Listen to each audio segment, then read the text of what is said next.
Hello everyone, मेरे channel में आप सबका स्वागत है। ड्रामा की स्टार्टिंग ग्रेजुएशन सेरेमनी से होती है, जिसमें सूजी अपने टीचर से रिवेंज लेने के लिए सियोन और सेजू उनकी प्राइवेट वीडियो पूरे स्कूल के सामने चला देते हैं। और फिर एंट्री होती है ली क्योंग की, जो सूजी को पिक करने आता है और सूजी उसे डेट कर रही थी। फिर एंट्री होती है इंतेही और कोक्यूंग की। वो दोनों अच्छी दोस्त हैं और दोनों अपनी ग्रेजुएशन की पार्टी कर रही थी। शियोन और सीजू दोनों पार्टी करने बार में जाते हैं। सूजी ली क्योंग के साथ डेट पर जाती है और वहाँ वो उससे ब्रेकअप करता है और उसे बताता है कि जब उसके डैड को पुलिस ने अरेस्ट किया था तब उसकी मॉम ने उससे उसके डैड को डिफेंड करने के लिए कहा था, पर उसने उसके डैड का केस नहीं लिया और तब सूजी की मॉम ने उसे उसका बॉयफ्रेंड बनने को कहा, इसलिए वो सूजी को डेट कर रहा था। होनशियोन क्योंगजू की मॉम के साथ फ्लर्ट कर रहा था क्योंकि उसे पता नहीं था कि वो क्योंगजू की मॉम है।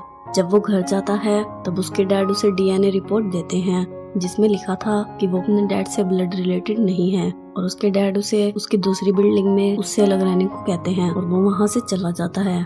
जब वो बस स्टॉप पर बैठा था तब वहाँ इंतेही भी बैठी थी और वो उस रिपोर्ट का प्लेन बनाकर उसे उड़ा देता है और वो इंतेही के पैर के पास जाकर गिर जाता है और वो उसे उठा लेती है। जब वो दोनों बस में चढ़ते हैं तब तेही उसे वो वापस करती है, पर शियोन कहता है कि वो उसे अपने पास कुछ महीनों तक रखे और फिर उसे फेंक दे। फिर इंतेही और ली क्योंग दोनों एक इवेंट में मिलते हैं जहां तेही को स्कॉलरशिप मिलती है और वहां सूजी इंतेही को क्योंग के साथ देखती है और उसे पता चलता है कि इंतेही क्योंग की फर्स्ट लव है। और शियोन के डैड भी उस इवेंट में आ जाते हैं और वो सूजी की मॉम के साथ अपनी मैरिज की अनाउंसमेंट पब्लिक में करते हैं, जिसे सुनकर सूजी और शियोन बहुत शॉक हो जाते हैं। फिर शियोन वहां से चला जाता है और जब वो जा रहा था तब उसकी कार के सामने तेही आ जाती है और जब वो कार से बाहर निकलता है तब तेही उसे कहती है don't go don't leave me, क्योंकि उसका पहले कार से एक्सीडेंट हुआ था और किसी ने उसकी हेल्प नहीं की थी और वो कार भी उसे छोड़कर वहां से चली गई थी।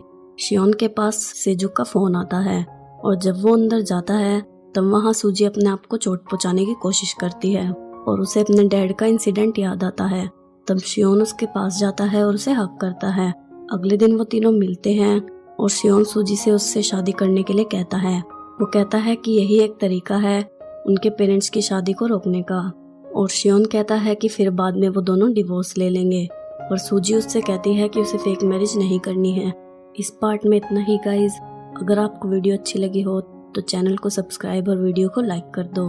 अन्योंग एवरीवन।